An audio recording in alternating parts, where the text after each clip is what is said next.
Dari ketiga distribusi ini, distribusi binomial, Poisson, dan normal, kita akan, sebelum masuk ke situ, kita bahas dulu sedikit tentang distribusi peluang.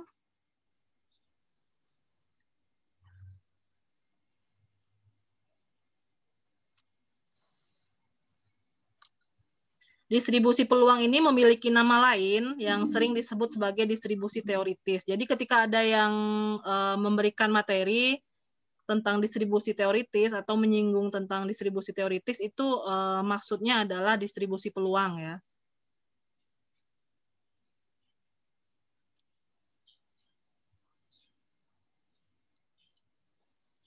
Nah, kejadian sederhana untuk mencontohkan distribusi peluang ini, suatu tindakan melemparkan satu keping mata uang logam berisi dua angka dan berisi dua, yaitu angka dan gambar, akan menghasilkan salah satu dari kejadian yang mungkin, yaitu munculnya sisi angka atau sisi gambar. Nah, bila bobot kedua sisi mata uang tersebut sama, maka diharapkan baik sisi gambar maupun sisi angka mempunyai kesempatan yang sama. Bila dilakukan percobaan pelemparan uang sebanyak 2 kali secara adil, maka hasil yang mungkin dari percobaan 2 kali pelemparan mata uang logam tersebut dapat disajikan dalam tabel ini. Nah, biasanya AG gitu ya. Lemparan 1 A, lemparan 2A, maka jumlah sisi angka yang muncul dalam dua lemparan adalah 2, peluangnya adalah 0,5 dikali 0,5 adalah 0,25 gitu ya. Karena dia hanya 2, pasti peluang A dan peluang G itu sama, yaitu adalah 0,5 atau setengah ya. Selanjutnya ada lagi ketika lemparan 1 keluar A, lemparan 2-nya muncul G. Maka jumlah sisi angka yang muncul, jadi di sini X-nya adalah jumlah sisi angka yang muncul ya. Nah, 1 peluangnya 0,5 dikali 0,5, 0,25 hasilnya. Selanjutnya lemparan 1G, lemparan 2G, maka jumlah sisi angka yang muncul dalam dua lemparan adalah 0. Peluangnya 0,5 kali 0,5, 0,25. Nah, selanjutnya untuk lemparan 1G dan lemparan 2-nya A, itu 1. Jadi peluang keseluruhannya adalah 1. Hal ini terjadi karena A dan G itu peluangnya sama. Jadi hasilnya seperti itu ya.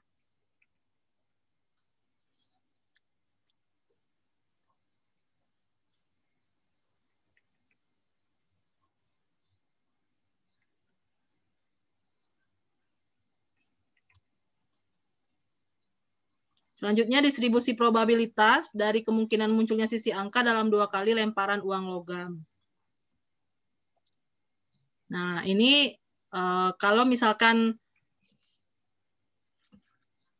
X-nya adalah kemungkinan munculnya sisi angka dalam 2 kali lemparan uang logam. Nah, ini jadi seperti ini. Untuk jumlah munculnya sisi angkanya 0 atau tidak muncul, nah itu adalah peluangnya 0,25. Jumlah munculnya sisi angkanya 1, itu adalah ada 2 ya, A, G tambah GA, jadi 0,5.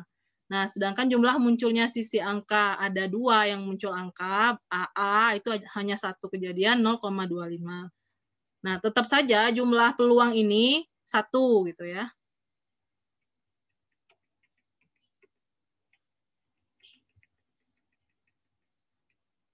Nah, kita masuk ke distribusi binomial.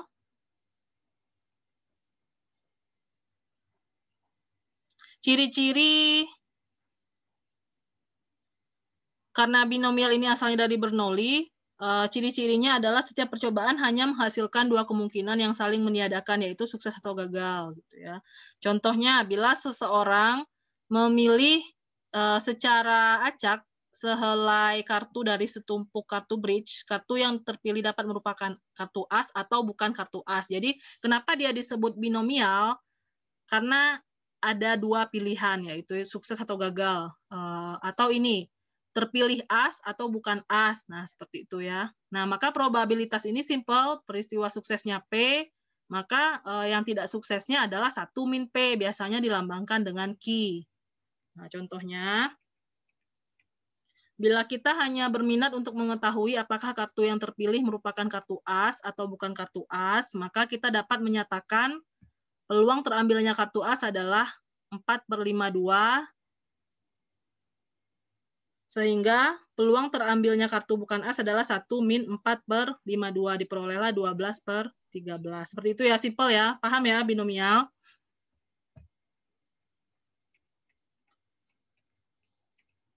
Nah, formulasi binomial ini adalah disimbolkan dengan B, seperti ini.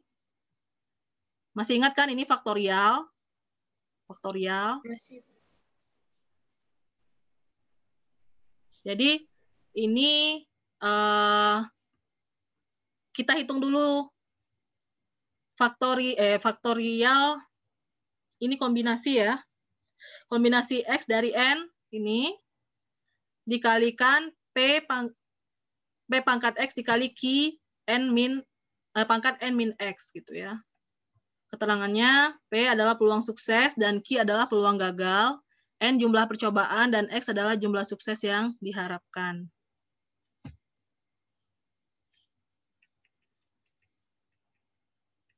Contohnya, probabilitas seorang mahasiswa terlambat dalam mengikuti kuliah statistika adalah 0,4. Berapa probabilitas dari 5 mahasiswa?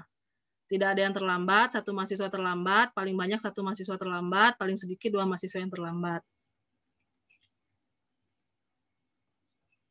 Contoh berikutnya, berdasarkan pengalaman 8 dari 10 botol minuman adalah terisi penuh. Jika ingin diketahui probabilitas yang terisi penuh 3 dari 6 botol yang tersedia, maka dapat dilakukan penghitungan P adalah 8/10, maka Q-nya dikurangi ya, 1 dikurangi 0,8 diperoleh 0,2. X-nya 3, N-nya 6, maka dimasukkan ke rumus, diperolehlah 0,08192.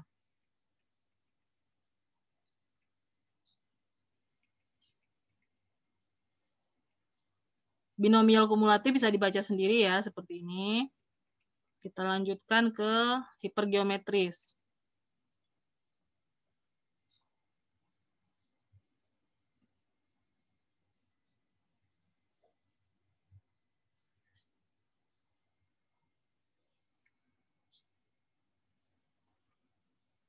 Ini rumusnya. Sebetulnya hipergeometris ini untuk N yang lebih dari sama dengan 0,05 N. Jadi ukuran sampelnya ini lebih dari sama dengan 0,05 atau 5% dari populasi. Nah, kita gunakan hipergeometri. Ini rumusnya. Bisa diikuti langkah-langkah penghitungannya. Selanjutnya distribusi. Ini sekilas saja ya, hipergeometri. Distribusi Poisson. Distribusi Poisson ini yang banyak pengembangannya dan banyak digunakan oleh anak-anak teknik nantinya. Baik itu untuk teori antrian gitu ya, untuk Markov gitu. Pengembangannya itu adalah dari distribusi Poisson ini.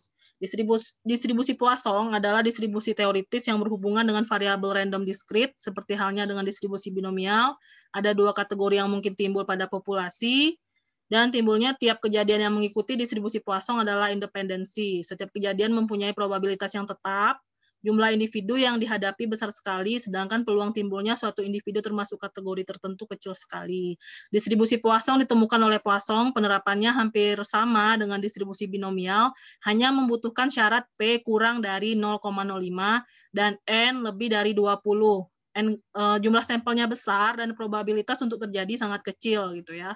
Nah, formula dari distribusi Poisson ini adalah Px mu, mu ini rata-rata dari populasi, mu pangkat X, E pangkat min mu per X faktorial, di mana Px mu merupakan peluang munculnya peristiwa X, mu rata-rata terjadinya suatu peristiwa, E eksponensial 2,71828, mu adalah N dikali P. Contohnya, probabilitas bahwa seseorang akan menderita reaksi buruk dari injeksi suatu serum adalah 0,001. Hitunglah bahwa dari 2.000 orang yang diinjeksi serum dengan serum tersebut, 3 orang menderita reaksi buruk dan B-nya lebih dari 2 orang menderita reaksi buruk. Jawabannya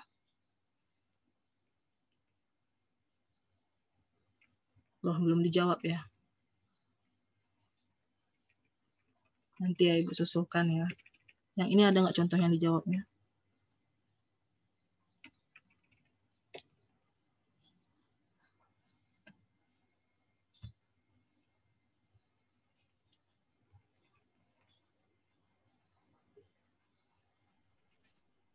Nanti ya Ibu susulkan yang Poisson, ternyata belum dimasukkan jawabannya. Oke, kita lanjutkan ke distribusi normal.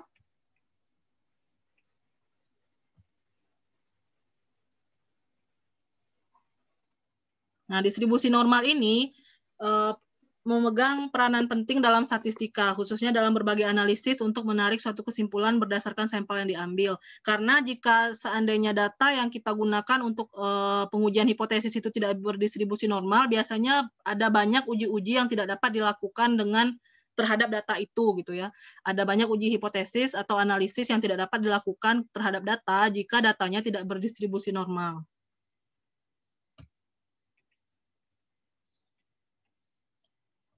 Ciri-ciri distribusi normal ini, kurvanya mempunyai puncak tunggal, kurvanya berbentuk seperti lonceng, nilai rata-rata distribusi normal terletak di tengah kurva normal, dan disebabkan distribusi normal mempunyai bentuk simetris, maka media dan modus juga berada di tengah-tengah kurva normal, sehingga nilai rata-rata median dan modusnya adalah sama. Dua sisi kurva normal memanjang, tak terbatas, dan tak pernah menyentuh garis horizontal. Nah, ini karakteristiknya, bentuknya seperti ini. Simetris ya. Beda sekali ketika kita gunakan distribusi kurva F ya. Kurva F itu tidak simetris. Nah, karena dia simetris, jadi bisa dilakukan uji dua arah. Jika kurva pada distribusi suatu data itu tidak simetris, maka dia tidak dapat dilakukan uji dua arah, hanya uji satu arah saja. Nah, makanya di sini ada sisi kanan dan sisi kiri. Ini lebih jauhnya nanti akan dibahas pada materi uji hipotesis ya.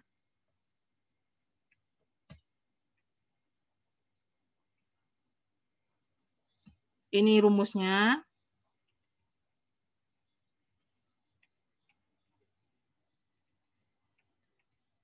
Materi distribusi ini hanya sekilas-sekilas saja Ibu jelaskan karena sifatnya lebih ke pengayaan wawasan. Nanti di ujian mungkin tidak akan terlalu banyak soal terkait ini, paling hanya soal-soal simpel saja ya.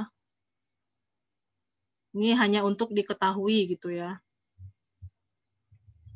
Karena untuk lebih jauhnya untuk distribusi normal ini, kita akan bahas di uji hipotesis nanti.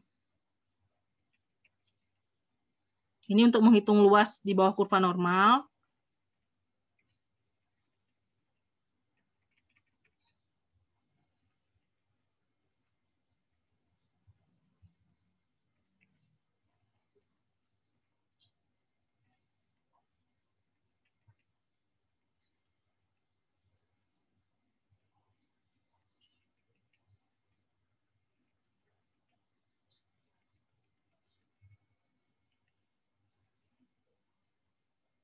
Ini juga tidak ada di ujian ya. Ini hanya di tugas baca saja, dipahami.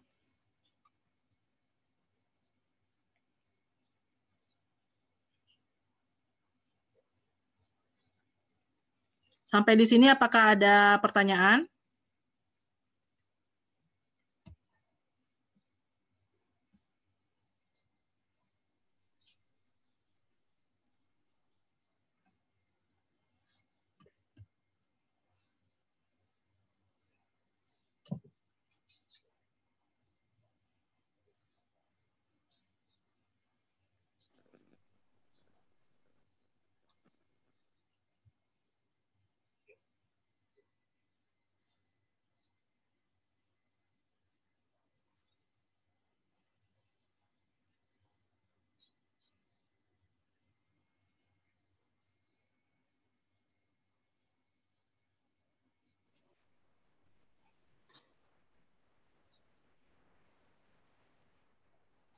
Jika tidak, kita lanjutkan ke harapan matematik ya.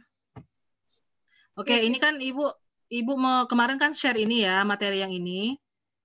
Tapi kita ringkas saja ke yang ini saja. Karena materi yang Ibu kemarin share di LMS itu terlalu luas. kita coba sederhanakan menjadi materi yang ini saja, dan ada tugas nantinya terkait ekspektasi ini. Baik, perhatikan harapan matematika atau ekspektasi. Tadi sudah disinggung sedikit ya di materi yang sebelumnya. Oke, harapan matematika atau nilai harapan adalah jumlah dari semua hasil perkalian antara nilai variabel random dengan probabilitas yang bersesuaian dengan nilai tersebut.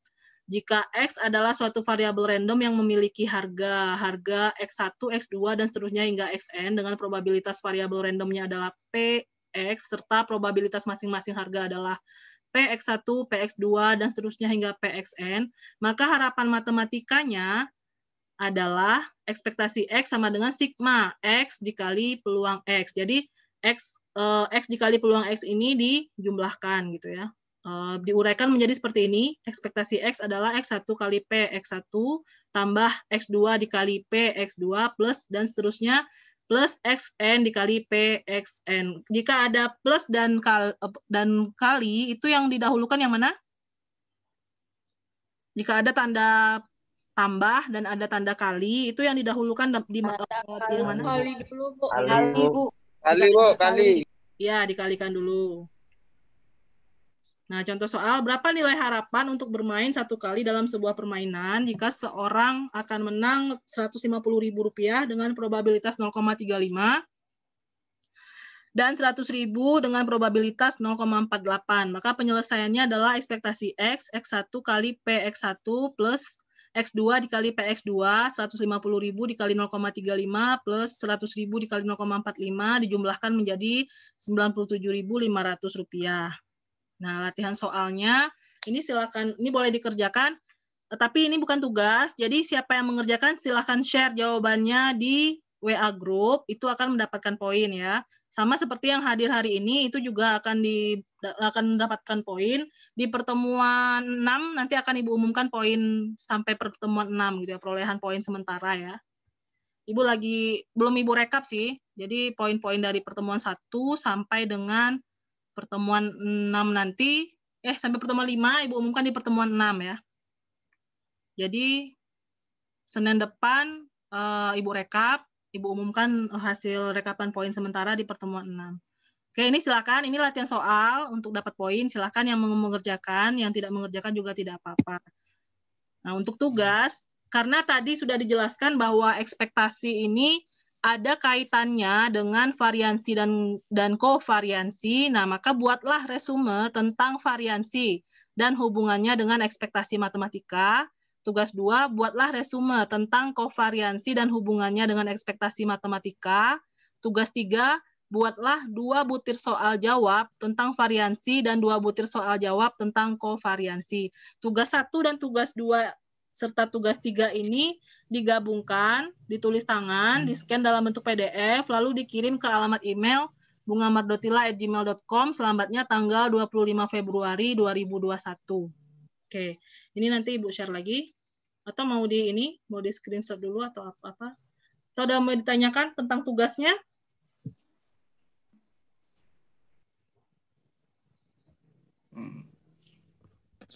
Belum ada saat ini, Bu. Izin bertanya, Bu. Ya, silakan. Siapa tuh? Sebutkan nama dan NIM. Anggarian, Bu. Oke. M1A11 9022. Oke. Ya, silakan Angga. Untuk resumenya berapa lembar, Bu? Apakah tidak ada ketentuan? Tidak ada ketentuan. Jadi kalau memang merasa perlu banyak-banyak gitu silahkan. Kalau mau ringkas ya silahkan. Jadi itu bebas aja. Yang penting dimengerti gitu. Ini nanti arahnya ke membuat soal. Jadi soal yang dibuat tentang variansi dan juga soal yang dibuat tentang kovariansi. Kalau seandainya resumenya sudah dianggap bisa menjelaskan tentang jawaban soal dan jawaban ini ya nggak masalah. Kalau sedikit mau banyak juga nggak apa-apa gitu. Asalkan sudah mencakup semuanya. Yang pertama tentang variansinya, rumusnya seperti apa, terus juga hubungannya dengan ekspektasi matematika seperti apa, gitu ya. Terus ini kovariansi, definisi dan rumus, terus apa hubungannya dengan ekspektasi. Nah, gitu ya. Ada pertanyaan lagi?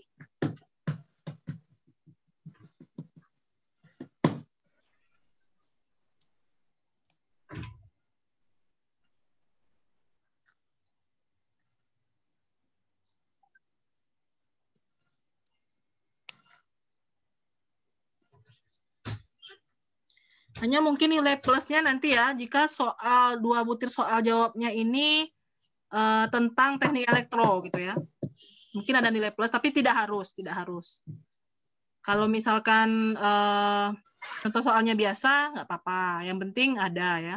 Tapi kalau misalkan dibuat nanti ternyata mengarah ke teknik elektro sesuai dengan bidang keilmuannya, itu akan memperoleh nilai plus atau poin plus dari Ibu ya. Ada pertanyaan lain?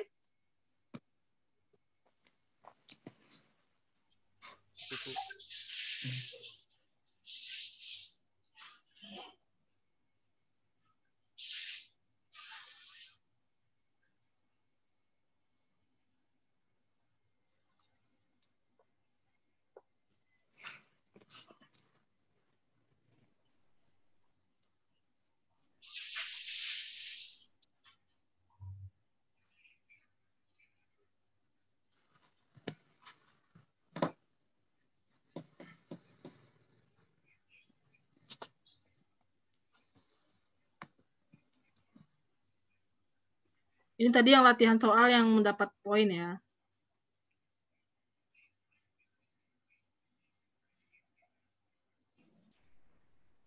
Bu, izin bertanya. Iya, boleh. Yasmin ya? Silakan. Iya, Bu. Bu, yang di tugas yang di e-learning itu kan ada 2 soal. Oh iya, yang terus? Tapi Bu, saya kurang paham yang dengan nomor 1. Oh iya. Gunakan cara aturan atau pernyataan untuk menjelaskan ruang sampel T yang terdiri atas semua titik dalam kuadran pertama di dalam suatu lingkaran berjari-jari 3 dengan pusat titik asal. Itu penjelasan biasa aja, pernyataan. Jadi tidak ada ini. Maksudnya sepemahaman mahasiswa gitu. Ibu mau mengukur ininya aja, penalarannya. Jadi bukan kayak pakai rumus-rumus gitu kan, Bu? Bukan, itu kan pernyataan. Maksudnya coba dijelaskan aja dengan kalimat sendiri. Kalau yang itu. Itu sebetulnya kemarin gini, bukan ikut pelatihan. Jadi tugasnya memang membuat assignment kayak gitu-gitu kan di LMS. Jadi kalau yang di LMS itu juga sama statusnya ya, itu poin. Jadi kalau seandainya dikerjakan dapat poin, nggak dikerjakan nggak apa-apa. Nah, yang Ibu umumkan di Zoom itu atau di WA itu yang resmi tugas gitu. Oke, oke. Oke, ada pertanyaan lain? Oke, makasih, Bu. Iya, sama-sama.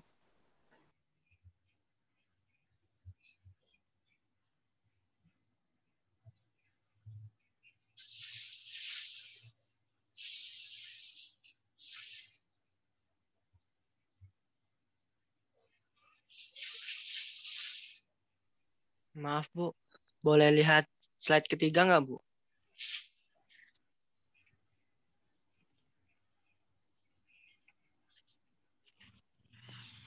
Terima kasih Bu. Oke, Bu.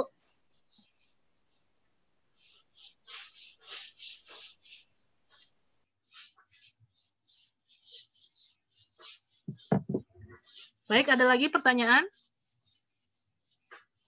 Oh iya, itu kan kemarin Ibu bentuk ada kelompok.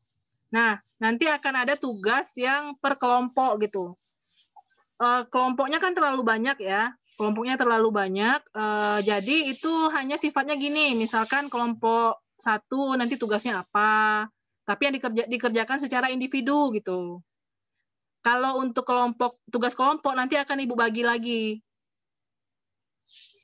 Mungkin kelompok itu kan berempat ya. Kalau untuk tugas kelompok yang sesungguhnya itu nanti akan Ibu bagi lagi menjadi satu kelompok 5 atau 4 orang. Tuh ya. Baik, ada pertanyaan lagi?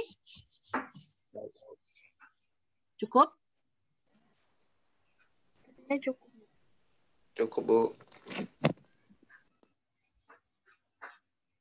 Sebentar Ibu foto dulu yang hadir hari ini ya di ininya. Di Zoom untuk dapat poin.